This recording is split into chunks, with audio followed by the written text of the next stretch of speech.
So I want to ask you a question. How good are you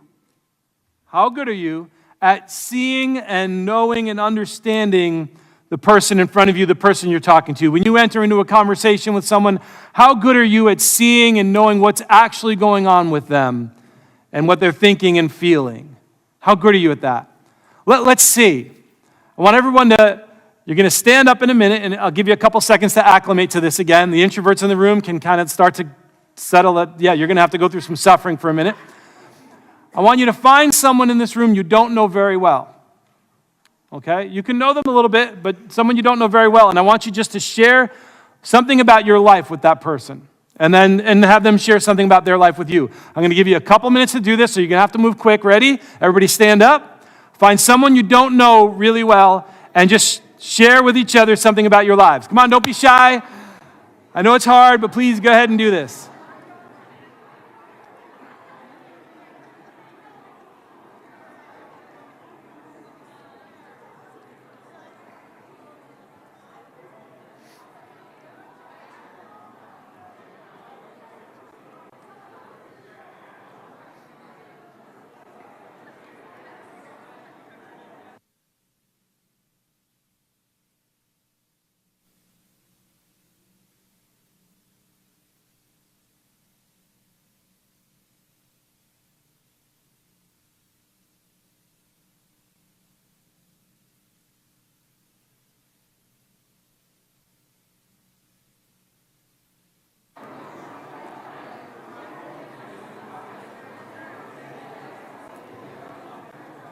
Okay, first person should be bringing their thing to a close. The second person should start sharing about themselves in 5 seconds. Okay, second person, share about yourself.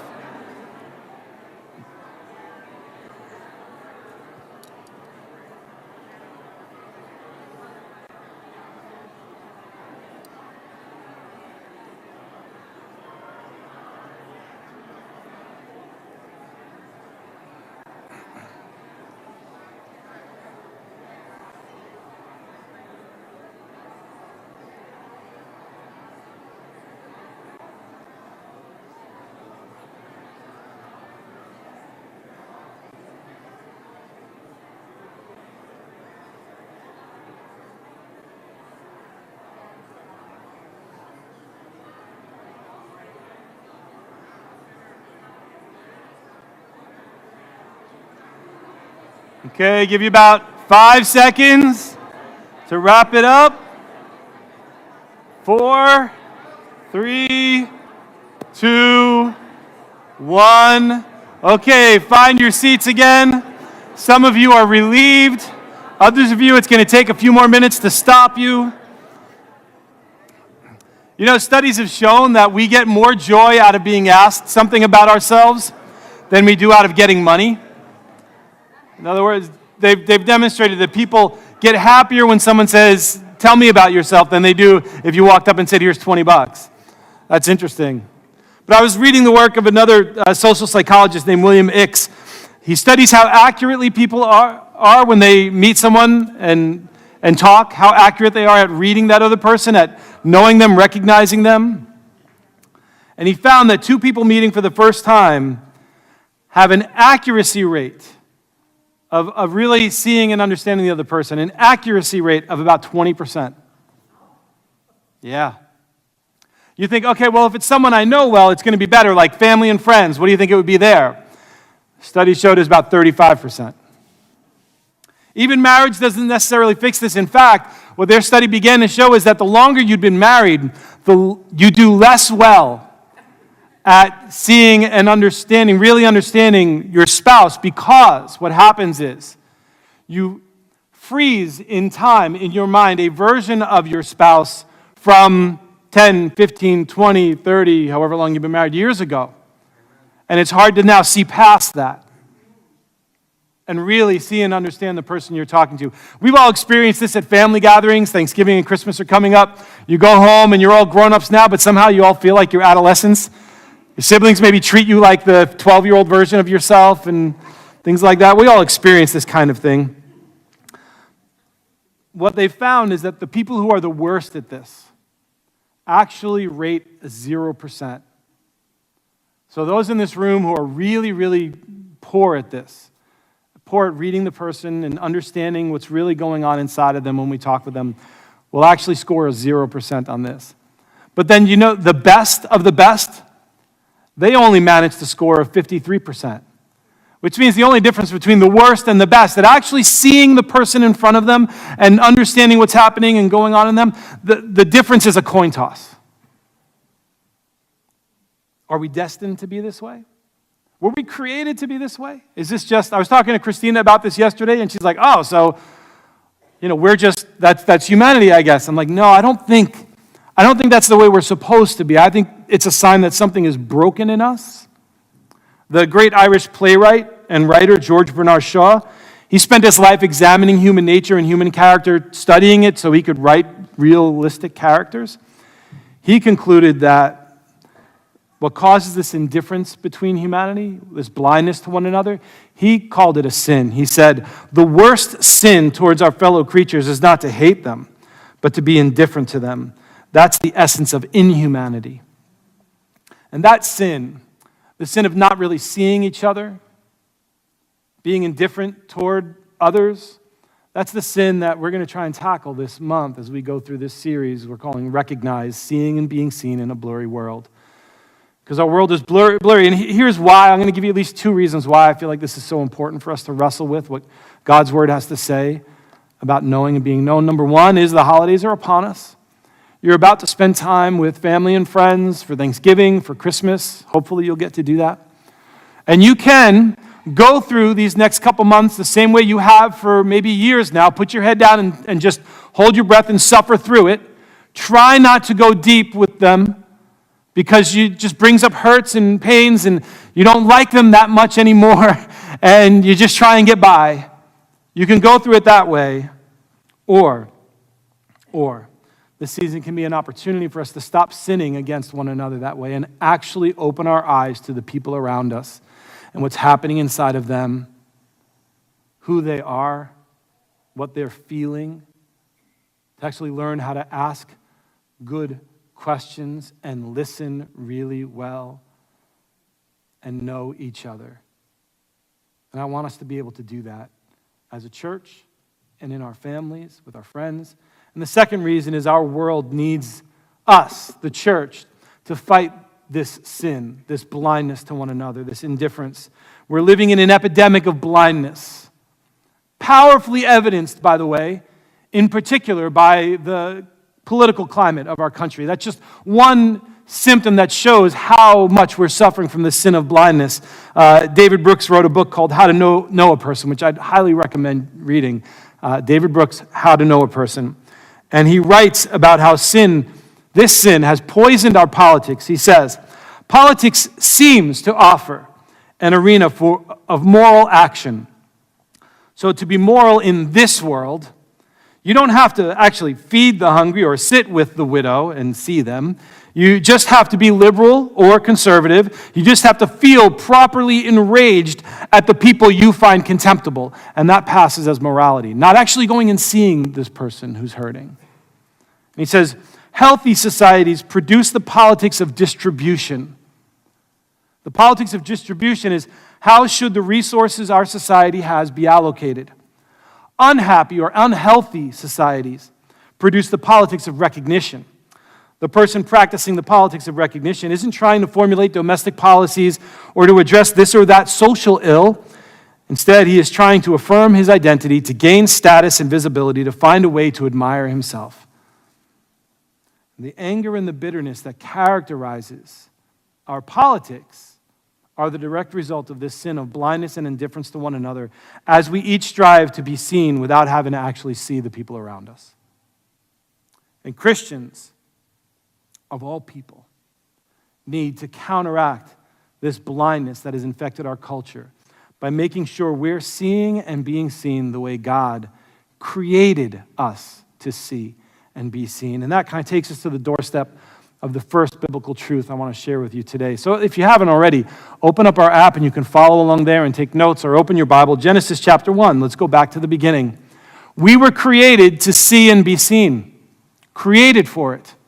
So back to the beginning, the moment when God's creating humanity, Genesis 1:26, what does God say? Let us make mankind in our image, in our likeness. Have you ever wondered, reading that verse, why God said, let us make mankind in our image, in our likeness?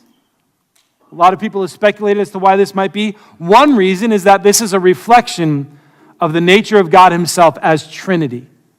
Something that's hard for us to fully understand, but we can at least grasp the concept. God exists in eternal relationship as three persons, revealed to us as Father, Son, and Holy Spirit. 7th century church father John of Damascus tried to capture the essence of this nature, of God's nature here as Trinity, using a Greek word called perichoresis, which means circle dance. It's a powerful word because choresis is a circular dance, and peri just means around. So it's this idea that God exists, all Father, Son, and Spirit, dancing together in one place in cooperation, separate persons, but all coordinating in one space. But even that image falls short of communicating the power and the depth and the intensity of how God exists. So Jesus says, and explains it this way. In John 14, he says, I am in the Father is in me. John 1:18, no one has ever seen God but the one and only Son, who is himself God and is in closest relationship with the Father. He has made him known. God exists in an eternal, unbroken relationship, 3 in 1, as Augustine put it. I'm going to have to read this 3 or 4 times for it to sink in. Each are in each, and all in each, and each in all, and all are one. Read that through a couple times. And I know we're not going to try and dig deep into how this is the case, but we don't need to grasp how this is the case to appreciate that it is how God has revealed himself to us. And my goal for us today is to take that truth and grab hold of it, because this truth about God's nature is essential to understanding our nature, your nature and my nature, because God made us to be like him. And if God made us in his image, then that means that you and I are designed to exist in relationship, seeing and being seen in an intimate way. Seeing and being seen, knowing and knowing. Obviously, our capacity for relationship isn't the same as God's, but we were created with a capacity for relationship. And isolation and breaking that is a sin that destroys us. We were given a capacity and we were created with a necessity. We need this. We need relationships. We need to see and be seen. Need more proof? Consider God's with Adam in the garden. Can you imagine a better place to be? This perfect, beautiful garden. And it's just Adam and God. No one to mess it up. He's enjoying time. A lot of us long for that. Sometimes I hear us even say, it's just me and God. Just me and God. That's all I need. But in that moment when Adam is there, enjoying God's presence, alone with God, what does God say about that? God says, this isn't good. This isn't good. Adam needs a helper. Humanity needs relationship. We need relationship with others. And that's when God creates Eve and gives him Eve, because we were made and created with this need to live in relationship with God and with other people, to see and be seen by God and by others. And sin has broken that. And so we suffer. We suffer. According to the CDC, 1 in 3 adults feels lonely. 1 in 4 adults actually lack social and emotional support. For the last 20 years, it's gotten clearer and clearer, especially coming out of the pandemic from 4 years ago. It's become clearer and clearer the effects of feeling alone and isolation, what it has on our bodies. Increased risk for heart disease, stroke, diabetes, depression, anxiety, suicidality, self-harm, dementia, early death. All of these things can be directly tied to aloneness. God knew what he was talking about when he said it is not good for us to be alone. So what's the cure then? Where do we start to pick up the pieces and overcome this sin? What we see most people around us doing, what we are often tempted to do, is to try and cure this by diving into relationships with other people and doing everything we can to be seen, to start getting attention. Because if I'm seen, if people see me, then I feel validated and I feel like I have value and worth. And that's been going on in human history forever and ever. Lately, the last couple decades with social media, it's gotten easier for more people to throw themselves out there. And what we get to watch, tragically, is now people, instead of slowly going through the cycle of over years, trying to always be seen and get others' attention and then realizing that doesn't ever fix the brokenness, and then they crash, now we get to see it flame out in 10 days. I get all this attention. Oh, nobody loves me anymore. And boom, we crash. Because you can't go about it this way. You can't solve this and heal this by just getting other people's attention and get their eyeballs on you. We have to start where Adam started. We have to start with this amazing revelation that God sees us, knows us, cares to look and see you and me. And realizing that God sees us and knows us is where healing begins. So this morning I want to tell you the story of 3 women to illustrate this truth that God sees you. 3 women, you know these women. The first one is Hagar. Do you remember Hagar's story? She was the maidservant of Sarah, who was the wife of Abraham. God had promised Abraham and Sarah he would make them into a great nation, but they have no children. Sarah's getting desperate, so she says, Abraham, take my maidservant Hagar, have a child with her, then she'll be the surrogate mom, and then I'll have a son, and now we can be this great nation God created us to be. That wasn't how God wanted this done, by the way. That was a bad idea. That was an example of a lack of faith in God. But Sarah and Abraham, because they lacked faith and trust in God, they made Hagar do this. And once Hagar became pregnant with Abraham's son, she began to look down on Sarah and kind of despise her a little bit.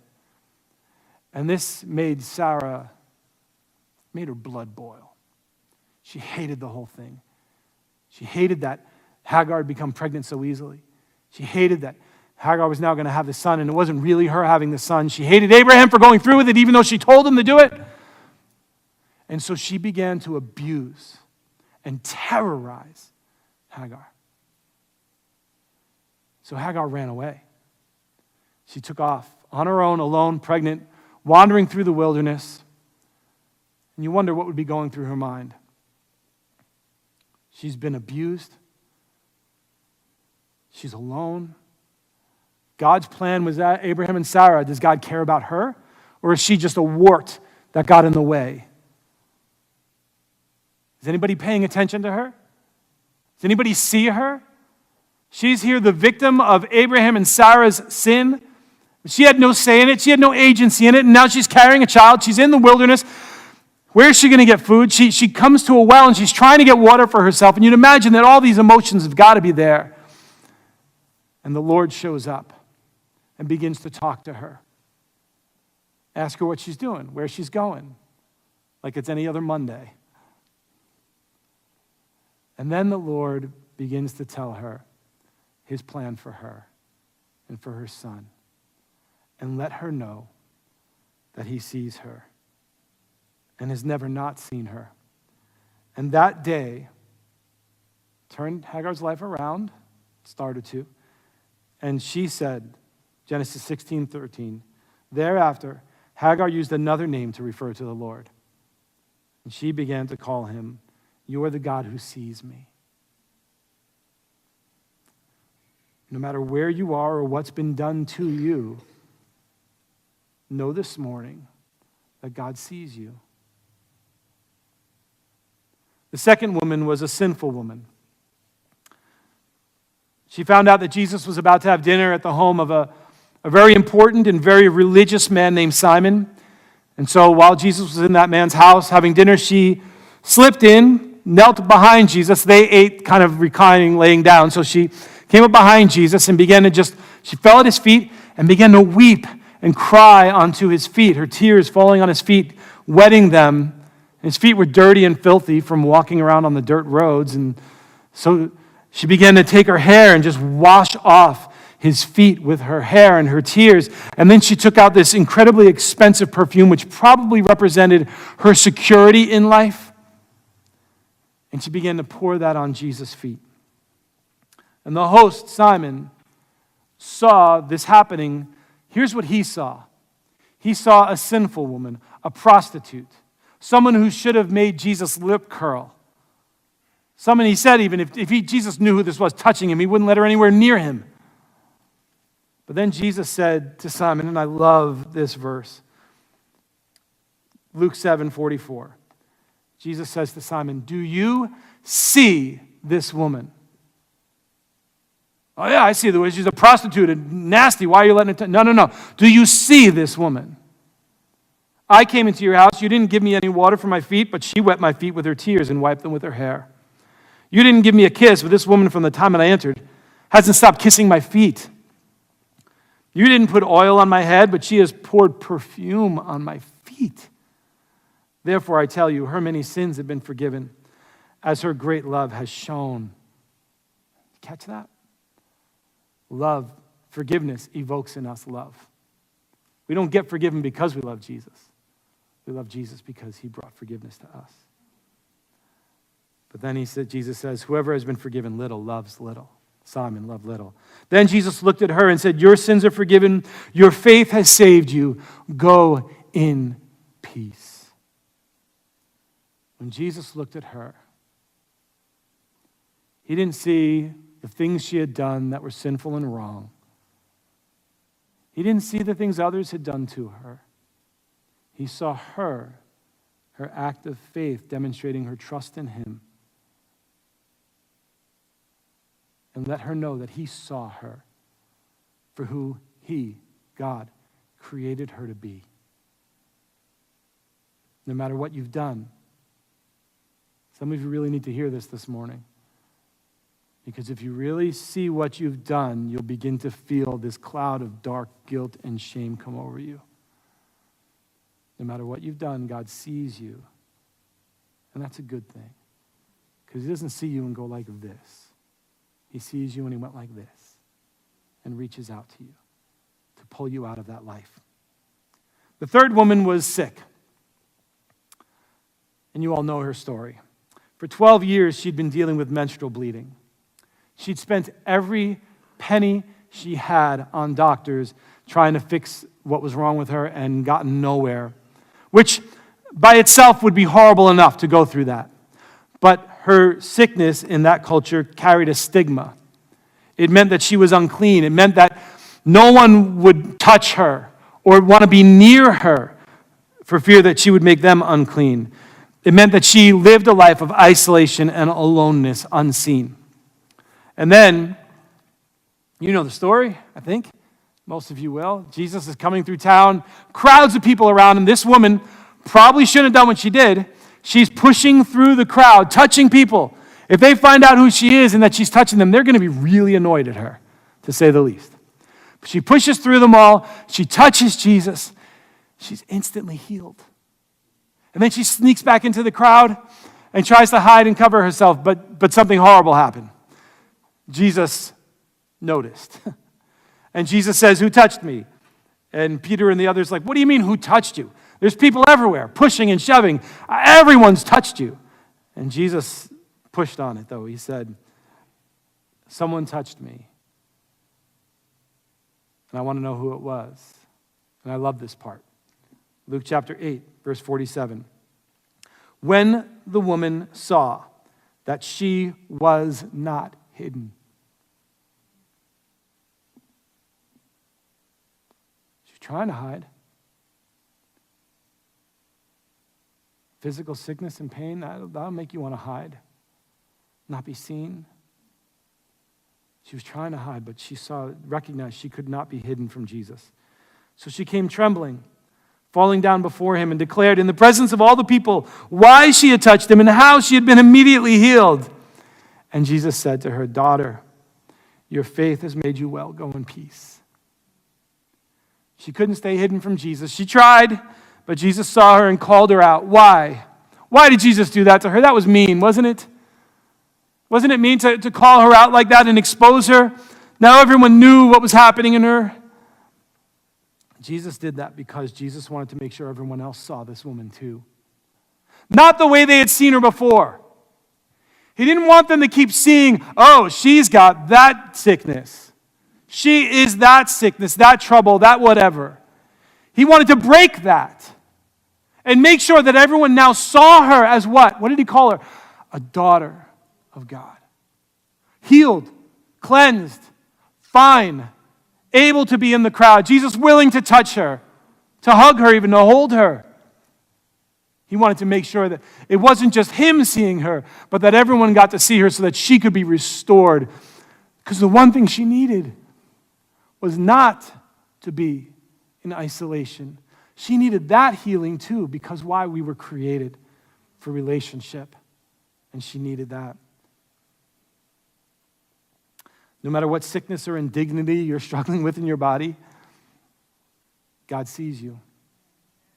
So no matter what's been done to you, how you've been treated, no matter what you've done, and no matter what's happening and where you find yourself, God sees you. This truth became real to me this week. God let me know that He sees me. I was at a minister's retreat Monday, Tuesday, Wednesday. And Tuesday morning, we had some breakout sessions, some workshops, and I was intending to go to one that one of my good friends was leading. But at breakfast that morning, I was talking to another good friend of mine named Lou, and he mentioned that his wife was going to do one on like ministry wounds. And just immediately, I'm like, I'm going to go to that one. Just felt like God tell me, you're going to go to that one. And so I went to that one and sat next to Lou. And his wife started presenting. We were talking about ministry wounds, and there was a lot of people in the room. And then she said, here's what I want you all to do. I want you all to think of just a wound you've experienced in ministry. Not one you've caused. It's easy to think of the ones I've caused. But think of one that happened to you. And then I want you to talk to 2 or 3 people. Get in groups of 3 and talk about that wound. And immediately I thought of, I know what I'm going to talk about. And I can't wait to talk with Lou about it because I know he's been through some stuff too. And I turn and there's another friend of his who he's reaching to pull into our group. And then this woman comes across the room and inserts herself into our group so that it's her and Lou and me. And immediately my heart sank because this woman was actually part of the hurt that I'd experienced. She wasn't the direct cause of it. She was kind of a peripheral player in it. So I didn't feel like I bared her ill will, but I really, now I can't really talk about that, is how I felt. And I actually began to think, can I pretend I got a phone call? I don't want to sit in a group and talk with her. And then as I'm processing all this in my mind, she says, hi, my name is, and introduces herself. And Lou says, it's Anders. You don't recognize Anders? To be fair, I've lost a bit of weight and hair since we've last interacted. So immediately says, oh, I'm so sorry. You look great. And then she looked at Lou and said, oh, I think I'm the cause of one of Anders' hurts. I wouldn't have expected she would have even remembered that. And we began to just talk about what had happened, and she's like, you know how sometimes you do something, you make a mistake, and then it like stays with you forever? She said it's been 10 years or so since the thing happened where she was involved, and she's like, yeah, I made a mistake. She's telling Lou this. She's like, I made a mistake. I took the wrong side in something, and I think the way I did it, I hurt Anders. And then she confessed to me that this has been actually a thorn in her for now 10 years or so. And so in that moment, I recognized, one, I wasn't going to be there unless God put me there. And if it was up to me, I would have bailed on that conversation really quick. Would she have even come into that group if she had recognized me? So maybe this is why God had me lose the weight and the hair. Maybe. And so we get to have this moment where we each see each other. Really see each other. Not see the image of her that I created in my head, or her see the image of me that she created in her head, but really see each other and hug each other and release each other. Praise God. It reminded me that God sees me, and I want you to know that God sees you. But I also want you to know that seeing me and seeing you came at a cost. And that's what this is about. This communion elements that we hold today. If you didn't grab one, please grab one quick. Ushers, give them to people if they didn't get one yet.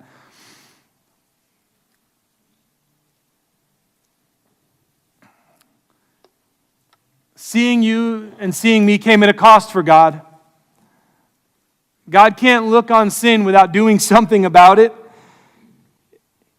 When God sees sin, he must do something about it and act and move. You read through the Psalms and prophets and you constantly hear them crying out, God, when will you do something? When will you bring justice? When will you repay those who do evil and reward those who do what is right?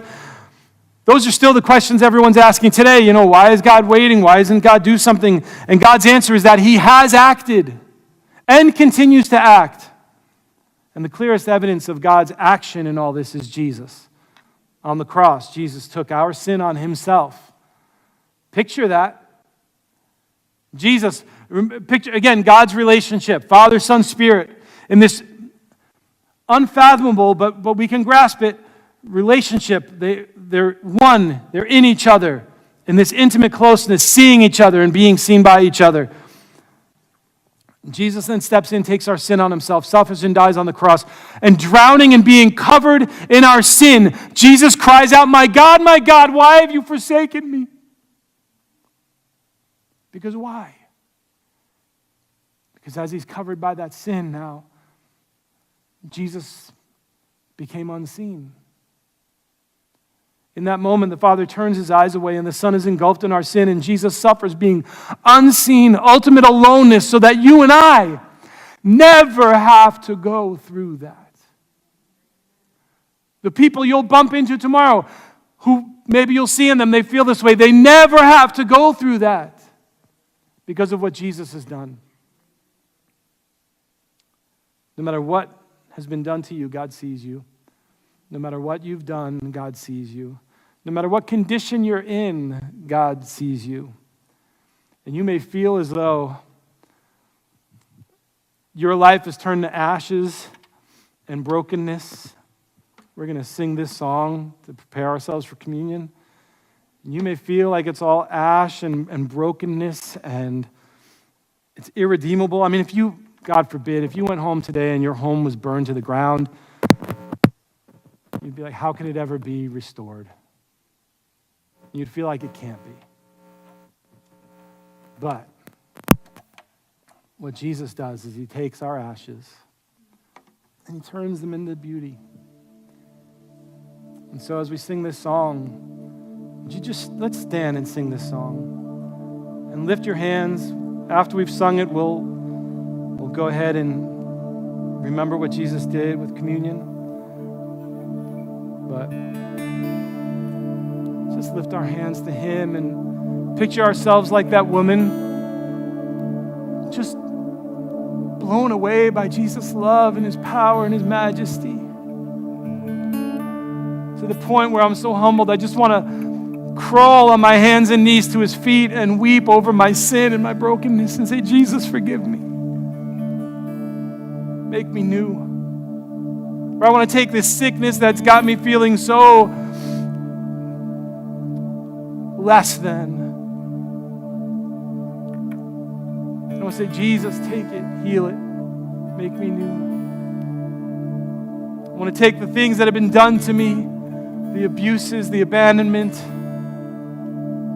want to hand them to you, Jesus. And I don't want to just give you my tears, Jesus. I want to give you my perfume. I want to give you my praise, my love, my adoration, because you've given me such grace.